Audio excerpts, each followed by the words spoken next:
Malcolm Bright should not be let out of sight, ever. The boy has a habit of getting himself in mortal danger every single episode, and don't we all just love it? And while he recovers rather unnaturally from his wounds, I don't think that we care as long as he can be put in another deadly situation the very next episode. And wasn't that this episode, Season 1, Episode 13, Wait and Hope? The episode starts with Malcolm talking to Martin. Martin says how people are your friends till they find out that you are a serial killer. #fake friends, right? Malcolm starts telling him how he was a terrible father and that he is living in a delusion and that he never loved Martin. Turns out it was just Martin having a nightmare. Malcolm tries to do yoga, but he keeps getting flashbacks of, everything. By the way, that scene with Malcolm throwing the pills in the air and catching them. Malcolm is ready, however unwilling, to be on a vacation. Jessica comes in with a full white suit, and can I just say, Malcolm Bright in that suit was a visual delight, So Jessica gets Will to escort him to the airport, and as fate would have it, he gets a call for a murder, and after a little bickering, they go to the crime scene.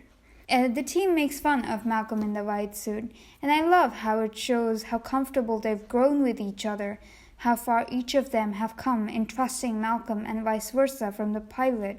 And would you know it, the killer carved the name of a character from the Count of Monte Cristo, one of Malcolm's childhood favorite books. Did I mention that the Vic was killed with an antique gun?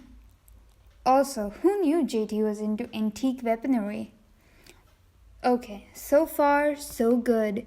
You might be wondering, where is the signature Prodigal Son danger? Would you believe me if I said there was a Russian landmine next to the dead body? Idrissa is the one who discovers it, and Malcolm being, himself, jumps over a table and puts his hand on the trigger. Malcolm starts giving instructions to the team in case he doesn't make it, and then he gets to Danny. It almost seems like he's about to confess something, and come on! I'm loving the Brightwell slow burn. He tells everyone to evacuate because he has a plan. They do evacuate, and would you believe it that he doesn't have a plan? And in that very moment, he gets a call from Martin. And Martin is so delighted and touched that Malcolm, despite being in such danger, would actually pick up his call, given that he has been declining every other. Malcolm Bright is a genius, because he grabs the gun that killed the victim, shoots it at a window, and jumps out directly onto Gil's car. And the boy is still conscious. He makes a quip about missing his flight. Did I mention I love Malcolm Bright? The thing that shows how narcissistic Martin is was after the call, Martin was like, should I have said I love you? Your son is in danger and you're wondering if you should have said I love you or not.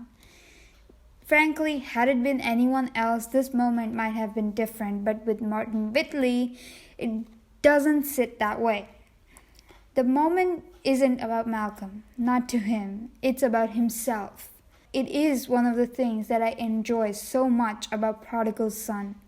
They don't try to portray Martin as anything but a killer. Many shows and movies get wrapped in making the bad guy redeemable, but Prodigal Son knows that Martin isn't even remotely good or redeemable. But that doesn't take away from the enjoyment of the show or the character. Martin is a dick, and we love him for it.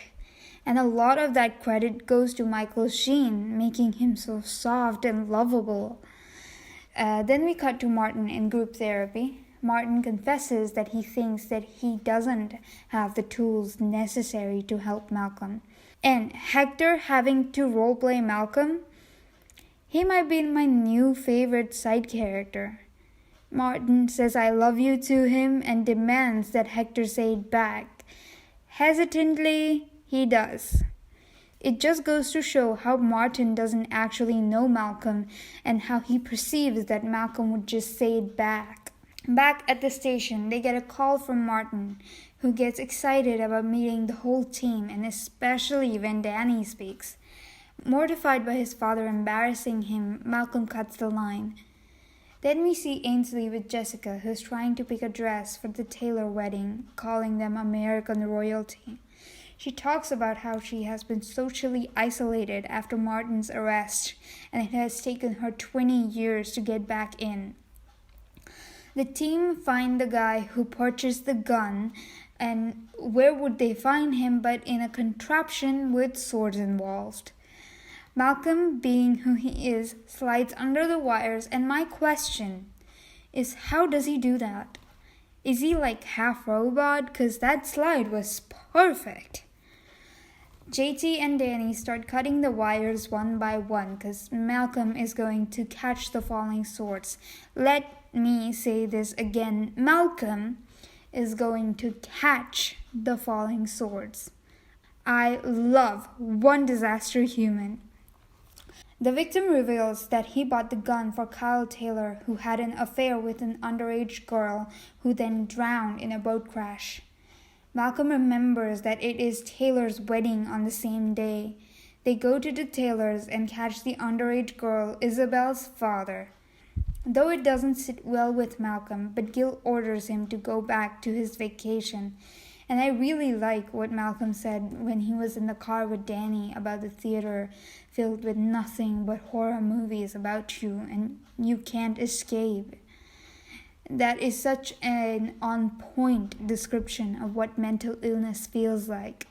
He talks about how he copes with that by catching killers, as if he wasn't already the Wump King. He and Danny visit Martin, who is really excited to see his son and the lady cop who was on the phone earlier. Malcolm tells him about what John said about Martin wanting to kill him. Martin tells him that if he wanted to kill Malcolm, he could have.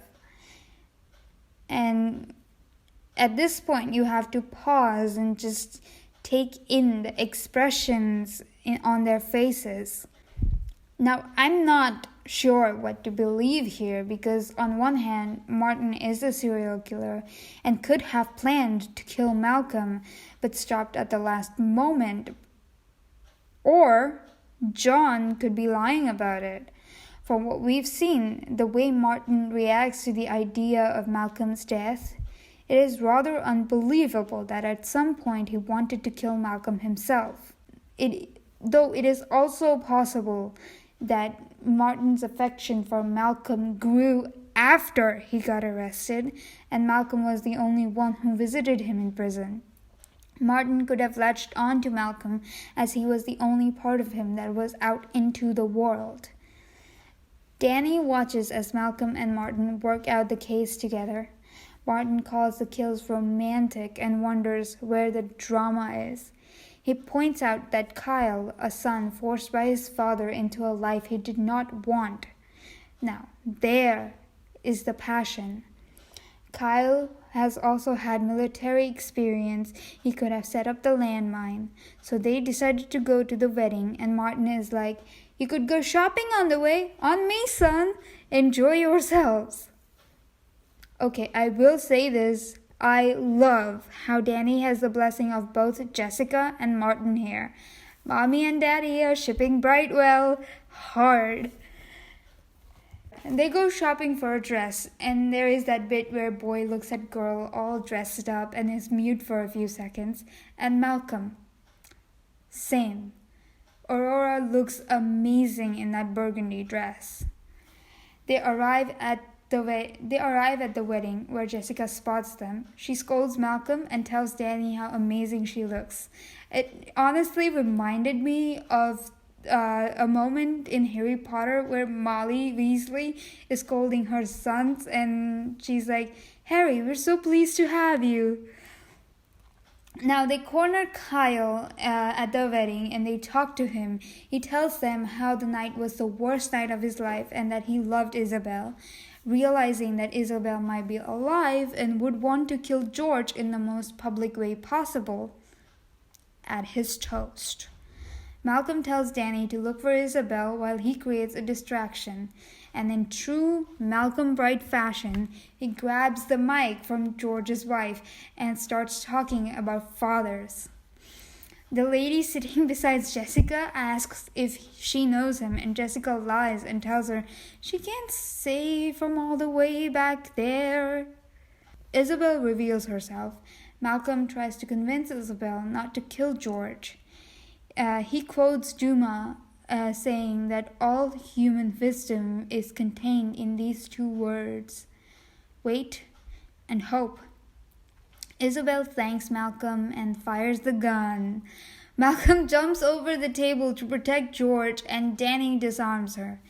Everyone gathers around Malcolm, telling him how he is a hero, and asks who he is. Malcolm looks over at his mother and tells them that he is the son of Jessica Whitley. She tells him that he seemed happy in his element and that perhaps she should just let him be. Malcolm is outside talking to Ainsley, and we find out that she is the one who got our mother a seat at the wedding with her media connections. And I have been saying this since the beginning. Ainsley is a good person, and she loves her family. She turns around to give a report on the wedding, which transitions into Malcolm watching the news with Mr. David. And that is how this episode ends. Comment your thoughts on this episode below and tell me which was your favorite moment where Malcolm Bright was in danger. Because he's in danger every single episode.